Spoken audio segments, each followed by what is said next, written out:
दुनिया में लगातार चलते रहते हैं। जिस प्रकार से काल नहीं रुकता उसी प्रकार से कर्म काम को कहते हैं। काम भी उसी प्रकार से संसार में प्रधान है। और तुलसीदास जी ने जिनकी ये वाणी थी वो रामायण में साफ लिखते हैं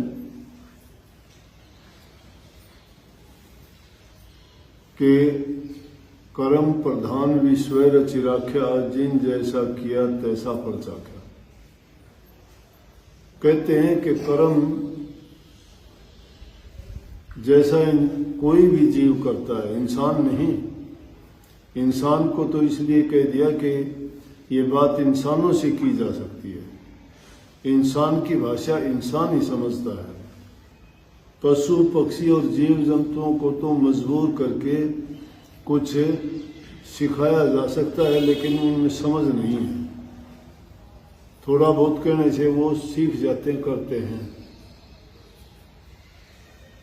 लेकिन इंसान के लिए कहा ये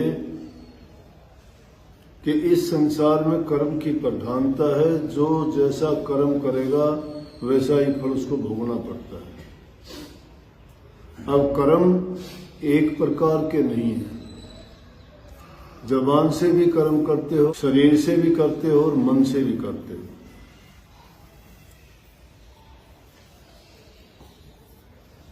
तीनों प्रकार के कर्म करते हो और हर कर्म का परिणाम बनता है। कोई भी चीज हो, प्रकृति में नियम है, अगर हमने उंगली भी हिलाई तो भी उसका रिएक्शन है। अंग्रेजी में कर्म को एक्शन कहते हैं और उसको जो एक्शन का परिणाम है उसको रिएक्शन कहते हैं। अब कर्म जैसा इंसान ने किया है, लेकिन कर्म करना भी मजबूरी है। परंतु कर्म के रूप को समझ के अगर किया जाए आदमी तो दुखों से बच सकता है। इंसान को जब दुख होता है, तकलीफ होती है, पीड़ा होती है, फिर उसको याद आता है, कोई लाखों में एक होगा ये चिंतन करके कहता होगा कि आज जो मेरी हालात है वो मेरे कर्म के कारण है। अच्छा हो जाता है तो हर इंसान कहता है मेरी परिश्रम का परिणाम है, ये मेरी मेहनत है, मेरी समझ है, मैंने किया है। लेकिन जिसको दुख तकलीफ या कोई चीज होती है वो नहीं कहता कि ये मेरे किए हुए कर्म का परिणाम। कोई बिरला होगा जो इस बात का चिंतन करके कहे कि हाँ मैंने कुछ किया हुआ बुरा उसका परिणाम। लेकिन कर्म भी एक जन्म से दूसरे जन्म में कैरी करता है इंसान, हर जीव करता है। तो इंसान तो कम से कम इस बात को समझ सकता है कि मैं इस जन्म में मुझे अच्छा अवसर मिला है। पिछले जन्मों की तो बात छोड़िए, किस योनि में थे, समझ थी नहीं थी, भला किया बुरा किया, लेकिन कुछ ना कुछ अच्छा किया हुआ तभी इंसान का चोला मिला। लेकिन अब इंसान का चोला पाके अगर हमने अपने कर्म को नहीं बनाया, नहीं सुधारा, तो हमारी भी वही गति होगी। कितने उदाहरण दिए इसमें। कर्म क्रियमान कर्म जो अब करते हैं ये कर्म है। संचित कर्म जो जन्म जन्मांतर से हम भोगते जन्म आए हैं, वो कर्म पूरे नहीं किए गए, वो इकट्ठे होते चले गए, उनको संचित कर्म कहते हैं। और क्रियमान कर्म ये है। और भविष्य के लिए जो करते हैं यही कर्म हमारा प्रारब्ध बन जाएगा। प्रारब्ध कर्म वो है जो पिछले ही जन्म में करके आए। प्रारब्ध कर्म के कारण इंसान को ये चोला मिला। लेकिन कर्म पीछे के जितने भी थे सब के सब उसके साथ बंधे हुए हैं। और जितने भी कर्म हैं वो इंसान के, अब देखते हो जब कोई जीव जन्म लेता है इंसान के रूप में भी, कोई नेक कर्म किए होंगे, इंसान का चोला मिला। लेकिन कईयों को इंसान का रूप मिलता है, मिट्टी जैसे है, ना उनको समझ है, न खाने की, न चलने की, न बोलने की। कोई गूंगा पैदा होता है, कोई बहरा पैदा होता है, कोई लूला लंगड़ा पैदा होता है, कोई अंधा पैदा होता है। वो अपने दिन पूरे करने के लिए उनको कोई समझ नहीं है। इंसान का चोला तो मिला, लेकिन कैसा मिला? पूर्व कर्म के कारण, पिछले जन्मों में जो कर्म किए उसके कारण ऐसा मिला। इसलिए महापुरुषों ने समझाया कि अगर इस जन्म में हमने नेक कर्म नहीं किए, अब नेक कर्म करके हम पिछला कर्ज भी दे सकते हैं जो संचित कर्म है। प्रारब्ध कर्म के कारण हमारा ये बना। अब अगर हम प्रारब्ध बढ़ाना चाहते हैं, अच्छे कर्म करना चाहते हैं, तो आगे का भविष्य भी अभी हमें पता होना चाहिए कि हमने जैसा किया वैसा परिणाम मिलेगा। नहीं तो किन के उदाहरण दिए तुलसीदास जी ने? पहला कहा कि वशिष्ठ से महासुर ज्ञानी। रामायण के लिखने वाले तुलसीदास जी, तुलसी कृत जो रामायण है वो एक भक्ति का सच्चा रूप भी है। तुलसीदास जी ने अपनी मेहनत को भी ऐसे दर्शा दिया कि जो इंसान जो कर्म करता है उस कर्म का रूप भी हो जाता है। जैसा कर्म करता, आप देखते होंगे अगर कोई जीव हिंसा करता है उसका चेहरा अलग ही मिलेगा। जो दयावान पुरुष होंगे उनके चेहरे से आपको दूसरा ही रूप नजर आएगा। जो महात्मा होंगे उनके चेहरे से आपको बिल्कुल सादगी, सत्यता, प्रेम, ये चीजें उनको टपकती हुई दिखाई देंगी। अगर कोई आदमी क्रोधी है, दूसरे स्वभाव का है, उसका चेहरा आप देखोगे बुराई दिखाई देगा। लेकिन बात यह थी कि तुलसीदास जी जब रामायण लिखनी शुरू की, उनकी कहानी तो मैंने पहले भी सत्संगों में फरमाई है, लंबा टाइम लगेगा, लेकिन वही तुलसीदास एक अक्षर नहीं जानते थे। ना उनके पास भक्ति थी, न राम को जानते थे, न कृष्ण को जानते थे, न रामायण के बारे में कोई सोच थी। एक साधारण आदमी था। शादी होगी, पत्नी आ गई, लेकिन पत्नी से प्रेम था। कितना प्रेम पत्नी को, वो यूं समझ लो कि परमात्मा भी उसके सामने कुछ नहीं। उसे पत्नी से इतना प्रेम था कि एक रात के लिए चली गई तो पीछे पीछे चला गया, रात को ही चला गया। जंगलों को पार करता हुआ चलेगा, जंगली जानवरों का ख्याल नहीं किया। नदी को भी एक मुर्दे पर बैठ के पार कर लिया उसने। घर पे भी जाके छत से होके अंदर घर पे गया तो एक सांप को पकड़ के ऊपर चढ़ गया, कोई चिंता नहीं। पत्नी ने पूछा कैसे आए? बोला कि इतने बीहट जंगलों में से जंगली जानवरों का डर नहीं था। बोला नहीं डर था, सिर्फ तेरा ही ख्याल था, इसलिए मैं रह नहीं पाया, रुक नहीं पाया, अपने आप को रोक भी नहीं पाया कि आपके बिना मैं एक रात गुजारा नहीं रह नहीं सकता था, नींद नहीं आई। हैरान होगी उसकी बात को देख के, सुन के। लेकिन विवेकशील थी, बुद्धिमान थी। आदमी किसी भी भावना में जब बह जाता है तो उसको दूसरा ख्याल कोई नहीं रहता। आदमी भला बुरा नहीं देखता, कोई इज्जत सम्मान नहीं देखता, तो कुछ दिखाई भी नहीं देता। तो उसने अपने पति के बारे में सोचा कि देखो इतनी रात में आया, कहने लगी नदी को कैसे पार किया? नदी तो पूरे उफान पर थी।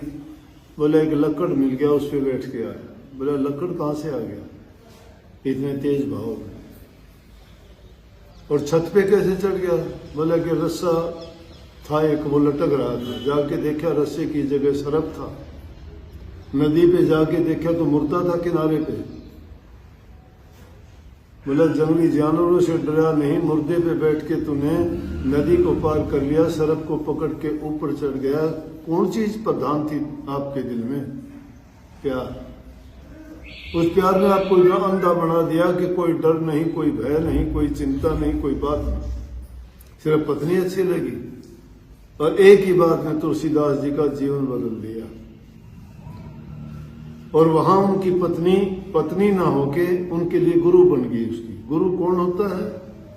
जो बुरे रास्ते से हटा के प्रभु की भक्ति की ओर लगा दे, जो इंसान के अज्ञान को मिटा के उसको ज्ञान दे दे, अंधेरे से जो प्रकाश में ला दे, पाप कर्म से छुटवा के पुण्य कर्म में लगा दे, इंसानी जीवन का या इंसानी चोला धाड़ करने का जो महत्व है वो बता दी, वो बता दिया उन्होंने।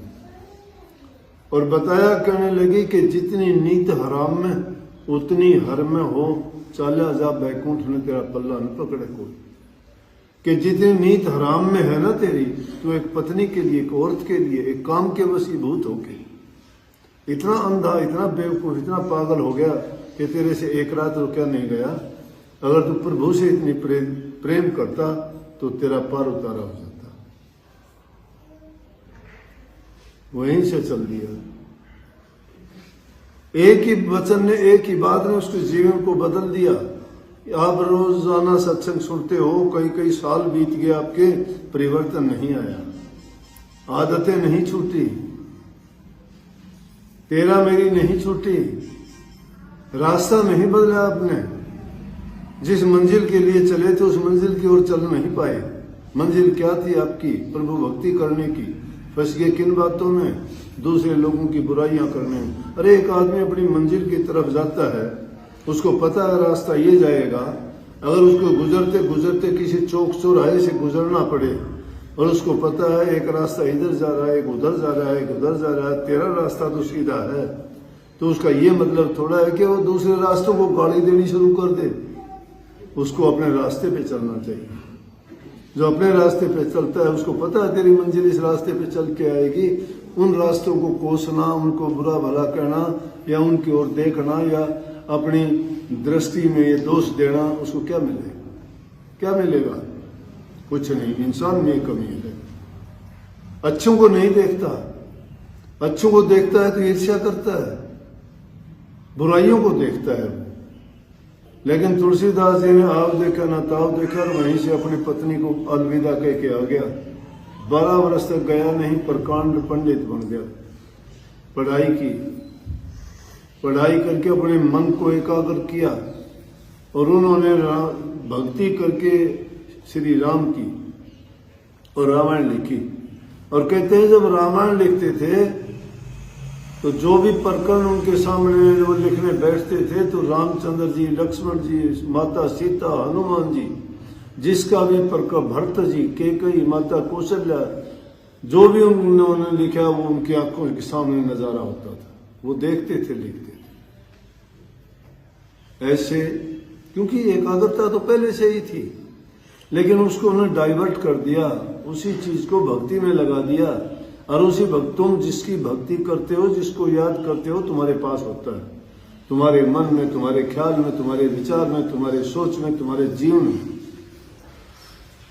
यही गुरु भक्ति कहते हैं कि गुरु भक्ति कर, गुरु का ध्यान कर, प्यारे बिना इसके नहीं छूटना, नाम के रंग में रंजिया मिले तो धाम निज अपना, जगत के जाल से जो तो हटो मर्दानगी करना, जिन्होंने मार मन डाला उन्हीं को सूरमा कहना। ये मन बड़ा जालिम है। तो वही तुलसीदास जी रावण की बात छोड़िए, कहते हैं कि वशिष्ठ से महासुर यानी कर्म गति थी, न उसमें दूसरा कौन क्या दखल देगा, क्या करेगा। उन्होंने लगन लिख के रखा कि कल रामचंद्र जी का राज्याभिषेक होगा। हुआ क्या? वनवास मिला। कुल गुरु थे उनके, पीढ़ियों के गुरु थे। उन्होंने लगन लिख दिया था कि कल को राज्याभिषेक होगा, और राज्याभिषेक होने के बजाय जंगल मिला उनको। जंगलों की खाक छाननी पड़ी लक्ष्मण जी को, माता सीता को और श्री रामचंद्र जी को। कहाँ राज्याभिषेक होना था? तो कहते हैं क्यों कि कर्म गति टाड़ी ना, कर्म की गति थी। ये कर्म उनके जिम्मे था, उनको करना था ये कर्म, वो टालने से नहीं टली। आगे कही कि कित फंदा कित पार दी, कित वो मृग चरे, क्या धरती का तोड़ा हो गया, बंधे में आन गिरे। शिकारी लोग मृग को पकड़ने के लिए जाते हैं, फंदा लगा देते हैं, पार दी और कहीं जाके उनको घूमता रहता है, देखता भी नहीं कि तूने फंदा लगाया था, नहीं। लेकिन घूमते घुमाते क्या होता है कि हिरण जाके उस फंदे में ही फंस जाता है, अपनी गर्दन फंसा लेता है। इतना धर्मपरायण राजा हरिश्चंद्र सत्यवादी, मृत्यु मंडल में उनके समान कोई सत्यवादी राजा नहीं था। जाके इंद्र से शिकायत कर दी कि पृथ्वी पर एक ऐसा राजा है जिसकी आपसे भी ज्यादा महिमा है, उस जैसा तो कोई सच्चा है ही नहीं। इसी बात के कारण इंद्र ने बदला लेने के लिए उसको इतने कष्ट दिए, लेकिन उसने सत्य बात नहीं छोड़ी। तो इतना सत्यवादी राजा होते हुए भी उसने इतने कष्ट भोगे, रानी बिक गई, लड़के के साथ क्या क्या हालत बीती, लेकिन सब कुछ बर्दाश्त की। क्या था? कर्म गति। तो इसलिए उस कर्म गति को टालने के लिए एक ही चीज, एक ही मंत्र सबसे उत्तम है, और वो चीज है प्रभु की भक्ति। मालिक को अगर याद करोगे, वो सब रोगों की दवाई है। चाहे वो हमारा तन का रोग है, चाहे मन का रोग है, चाहे वो हमारा आत्मिक रोग है, चाहे जन्म मरण का रोग है, चाहे दुनियादारी के दुख हैं, किसी भी प्रकार के कष्ट हैं, वो सब के सब उस प्रभु नाम की जड़ी से सब ठीक हो जाते हैं। तो कहते हैं कि वो कर्म बनाओ भक्ति वाला, कि जिसके कारण तुम्हारे पिछले जन्मों के जो कर्म हैं वो सारे कर्म फल बदल जाए, और बुराई छोड़ के अच्छाई के रास्ते पे चलोगे, पर वो सारे के सारे गुण प्रभु के नाम में हैं। उनके नाम की जब भक्ति करोगे, क्योंकि जिस चीज को याद करोगे उसमें जो गुण है, जो उसके पास है, आपको वही देगा। प्रभु की भक्ति में ये सारे गुण है, वो आपको शांति देगा, सुख देगा, तन की, मन की, दुनियादारी की जो भी चीज आप मांगोगे वही मिल जाएगी। लेकिन भक्ति में तो सबसे उत्तम चीज यही मांगी जाती है कि ये जीव इस संसार में जन्म मरण के रोग से ग्रस्त है, कभी किसी योनि में जाता है, कभी किसी योनि में जाता है, हमें याद नहीं है, और पिछले जन्म और पिछले योनि हमें याद हो, और पिछले कर्म हमें याद हो, तो हम सब के सब कोई वो कर्म नहीं करें, अच्छे कर्म करेंगे। लेकिन वो याद ना होने के कारण हमें भूल पड़ी है इस जीव को, और उस भूल के कारण ये नए नए कर्म करता रहता है, कर्म का कर्जा चढ़ता जाता है, और वो कर्म को बना नहीं पाता, इसलिए दुख सुख झेलता है। अच्छे कर्म करने वाले यहाँ राजा बाबू सेठ साहूकार बढ़ के सुख भोगते हैं, और जो खोटे मंदे कर्म करते हैं वो दुख भोगते हैं, अंधे लूले लंगड़े बन के इस दुनिया में अपना टाइम गुजार के चले जाते हैं, लेकिन कर्म फिर भी नहीं टलता। कर्म अगर टालना चाहते हो तो कर्म को बनाओ, और वो कैसा कर्म? नेक कर्म। नेक कर्म भक्ति से बनते हैं, उनमें दया धर्म ये चीज जब होंगी तो उसमें मन वचन और कर्म तीनों चीजों को शुद्ध और पवित्र बना लोगे, तो आपके सारे काम सही होते चले। आशीर्वाद।